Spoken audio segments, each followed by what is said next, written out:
Hello mga kananay, magandang araw. At for today's ulam mga kananay, at bumili nga ako ng ating puset. Ayan, para sa ating pang-ulam ngayong tanghalian at hapunan. Ayan, at napakalalaki nga po mga kananay. 4 na piraso lang ang 1 kilo. Kaya ayan, at lilinisin na natin yan at para makapagsimula na tayo sa ating pagluluto. Dahil ang kambal ay ayan, maririnig nyo na naman mamaya buma-background. Kaya ayan, uumpisahan na nga natin mga kananay.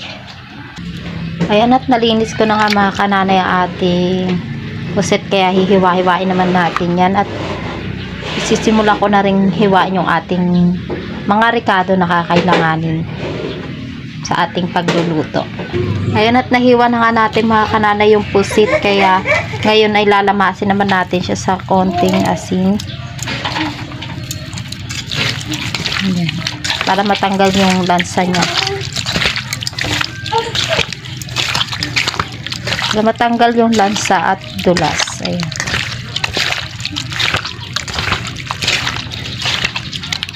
Ayan, at nalinis na nga natin mga kananay. Kaya maghihiwa naman tayo ngayon ng ating mga ricado at kakailanganin sa ating panggigisa. Mula na tayo mga kananay.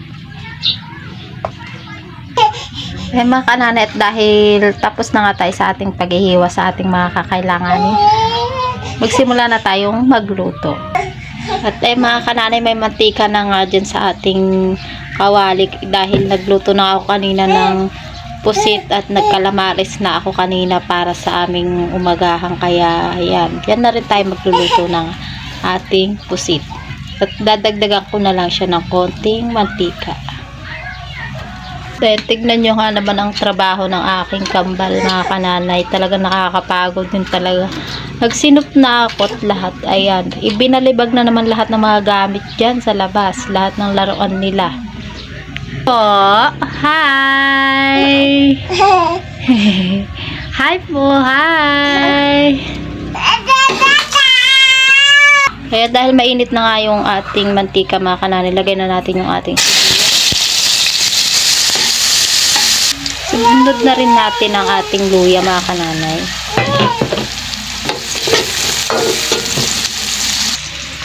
Talagang binabantayan na nila ako mga kananay na nagluluto. Oh, baka mahulog. Ayan, at isunod na lang natin yung ating pusit mga kananay para mag-isa na. Haluin lang natin.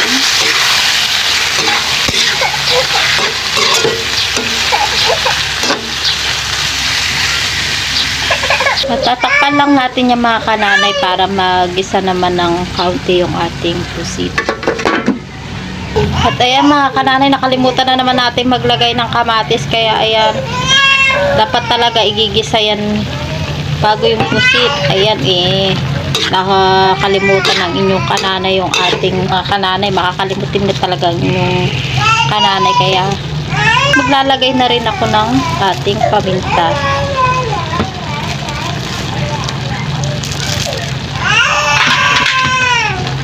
Haluin lang natin.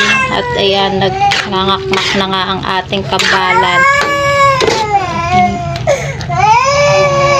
Ayan, dahil nagisa na makananay yung ating pusit at kamatis. O diba, nakahabol din yung ating kamatis. Sabi nga nila, mainam nga raw yung huli kaysa wala. Ayan, at nakapaghanap na nga ng idadahil mga kananay. Talaga makakalimutin na rin talaga ako. Kaya lagyan na natin ng iba pang mga pampalasa yan. Tulad ng magic sarap.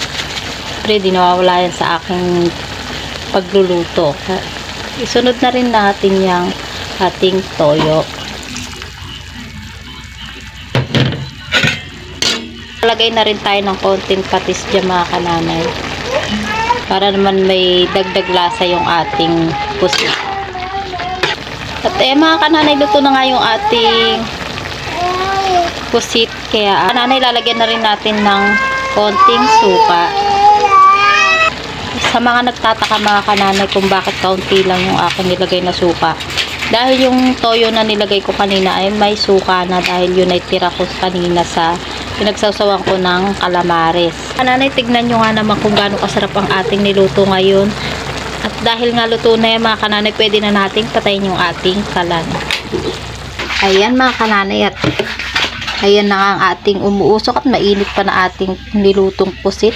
At amoy pa nga lang mga kananay, talagang alam mo nang mapaparami na naman ang iyong kain at hindi na naman magiging uso sa iyo ang pagda-diet talaga pagka ganito. Hindi mo mapipigilang mapakain ng marami. At hanggang dyan na nga lang po ang aking video mga kananay. For more videos and cooking tutorial at cooking tips, just check my channel and don't forget to like and subscribe. Bye bye! Thank you for watching!